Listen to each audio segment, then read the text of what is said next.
Hi students, this topic is on social, ethical, legal and economic issues. As students in H2 computing, you are expected to understand the importance of ethics and the impact of computing and the issues that can arise. It's like GP and it's not so technical like the other chapters. Before we start the discussion, we must first understand what is computing. As computing students, you may think it is just programming in Python. What about the HTML codes, CSS code, MongoDB and SQL queries? What about the computer hardware? Are robots also included? How about a large network of computers transmitting ones and zeros in the cloud? Are smartphones computing? What about drones? What about VR games? What's so special about the picture of the two women here? Are they twins?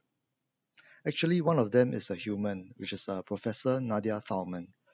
The other is an android, a human-like social robot, modeled after her. They are both looking at a book on computing. You can click on the hyperlink in the document to find out more. Computing is not purely codes, hardware, and database. It is socio-technical in nature and integrated in society as part of a lifestyle and a workplace.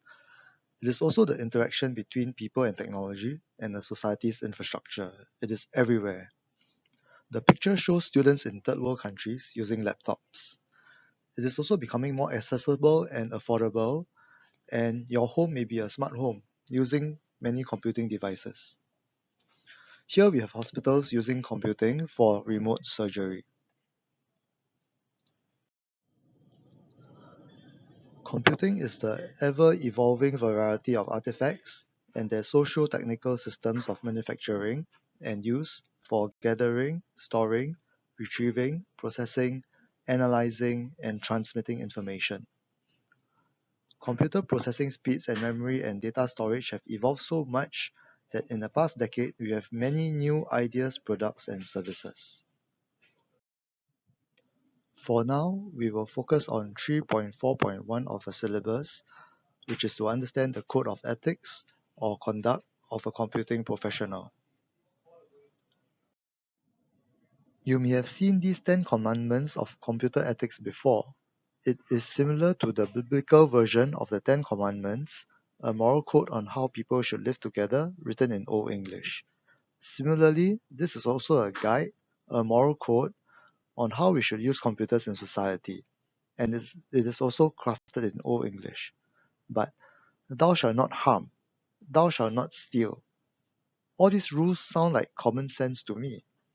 Is this what we are really going to study? And why is there a need for this? So, how do we discuss ethics? Is it based on a documentation made in 1992? Is it still relevant? How will we be tested on something that is not defined or agreed on? To answer the question, we can look to the international context. Institute of Electrical and Electronic Engineers, or IEEE, is a well-regarded institute of industry experts, an international neutral platform that unites communities for standards development and technological innovation. It is independent of any country or government. They have 8 principles in their code of ethics. You can click on their link for more information. Now, let's look at the Singapore context. The equivalent society in Singapore would be the Singapore Computer Society. If you're a computing professional in Singapore, you'll want to be in this society so that you are in a network where professionals constantly update each other with the latest developments and threats in computing. We will focus on their code of conduct. Under integrity, there are 4 rules: being honest about your credentials, acting with discretion regarding confidential information, being fair to everyone, disclosing any possible conflicts of interest, as well as giving credit accordingly. Under responsibility, members are expected to carry out their jobs in a professional manner, which means to conform to technical and security guidelines and industry standards. The other 2 rules are quite straightforward: adhering to the employer or client standards and guidelines, as well as giving warnings if the advice is overruled. Under competence, society members are expected to continually upgrade their skills and be up to date with the recent developments, encourage and develop others, and spread accurate information and warn against fake news. Under professionalism, members are expected to participate and improve the professional standards, do not do things for personal gain at the expense of the society, do not speak without permission, do not slander, which is to make a false spoken statement damaging others, and use their special skills for the good of society. So, must I be ethical? Even if I'm not, nobody will know, right? Actually, an organization can define a code of conduct for its employees to follow. It can be legally binding.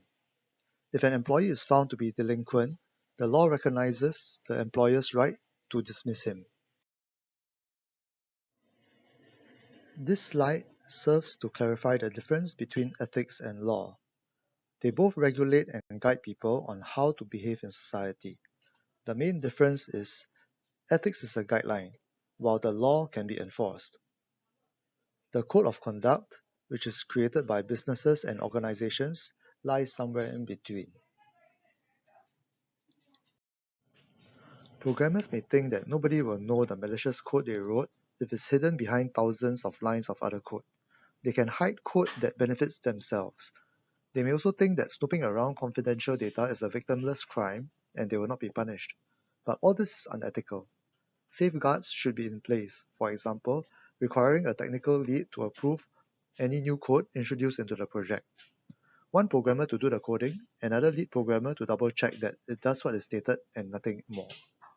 Although ethics is not law, a lot of ethics have been made into laws. If it is unethical, most likely it is also against the law.